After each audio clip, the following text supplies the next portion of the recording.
Kabatay mo sa sinanggo ni nga to ang mga amigo na to speakers. Magisgot na ganita o kinsay unang natukod, kinsay unang gitukod. Mingon din sila, kami mo yung unang gitukod. Kamu mga 70, because kalayo ra ninyo, 18th century ra mo.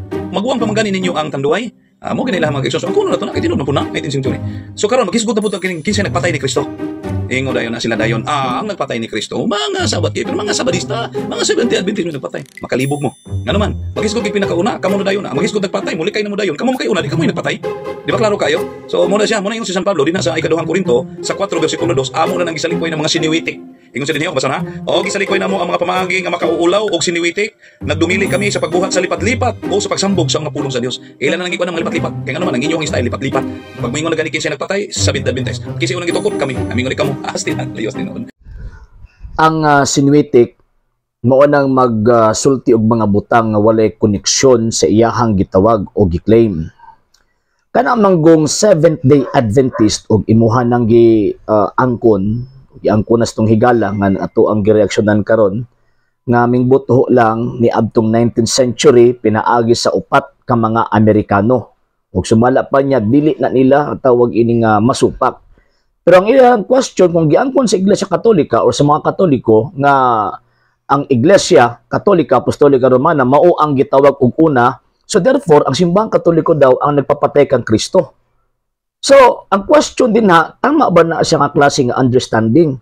Actually, kung imo tan-awon, binuang mo na klarong gitawag og sinwitik, kadugayan og ginastify sa ilang mga argumento, sa iyahang gitawag og mga claims, mahulog nga surambawon ang pagsabot sa kasaysayan, ilabi na sa kasaysayan sa Kristyanidad, particularly ang Santa Iglesia Katolika Apostolika Romana.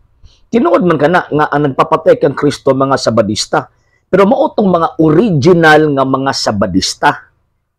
Kining sabadista nga mingbuto ni atong 19th century, particularly sa 1863, mga fake man nga mga sabadista. Wala kung ato ang basahon ang balaang kasulatan, ang mga Hudyo nagpapatay niya. Ang mga Hudyo nagpapatay kang Ginoong Jesucristo, nagpa-execute. Unya ang nag-execute ang Roman government.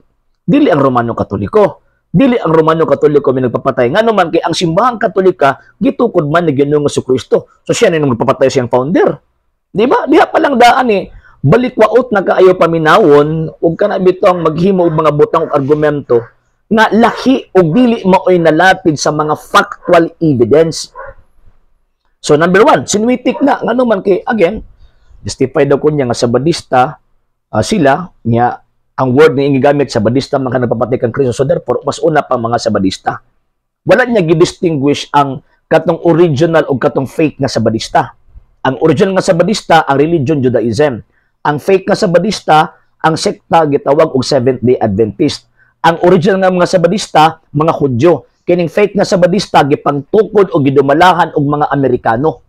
So katong nagpapatay mo itong mga original nga sabadista, kamo mga fake mo. Ikadua, si Kristo nagtukod ng iglesia. Dili iglesia Adventista o iglesia Adventista del Septumedia. Nga naman, kaya man na mailis yung mga apostol. O kaniab to, di ba? Question, ang simbahang Katolika ba? Nailahan ba sa mga apostol? Yes. Mabitaw nga ang iyahang nature, ang iyahang objective, Katolika, Apostolika in the sense nga gitukod kini ibabaw sa gitawag og mga apostol. Man ayaw libugan ng imuhang kaugalingon pot kay may tabuan na kung libugon nimo imong kaugalingon nahulog nga mamahimo ang katawan sa mga tao.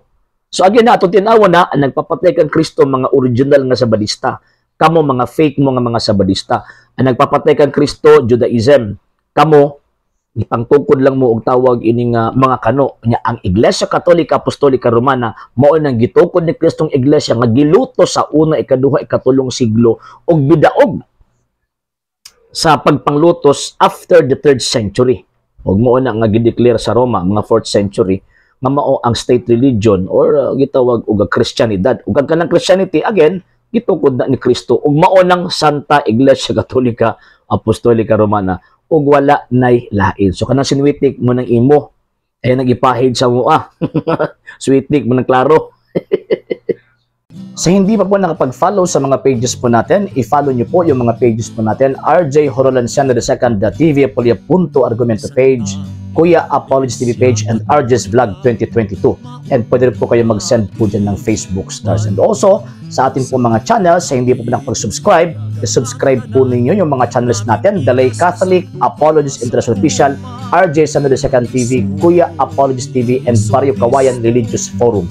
And pwede rin po kayo mag-send po dyan ng super sticker, super chats, and super thanks. And maraming salamat po sa mga kapatid ko mga Katoliko na ulis pong tumutulong sa programa po natin. Maraming salamat po. Nang dahil po sa tulong at suporta po ninyo, ang programa pong ito, until now, andito pa rin po sa social media.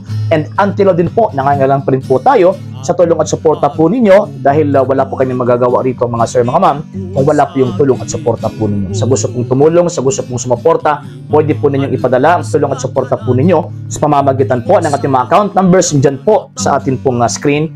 And pwede nyo po kaming i-message sa ating pong page kung via remittance po yung ipadala po ninyo. Maraming salamat po in advance.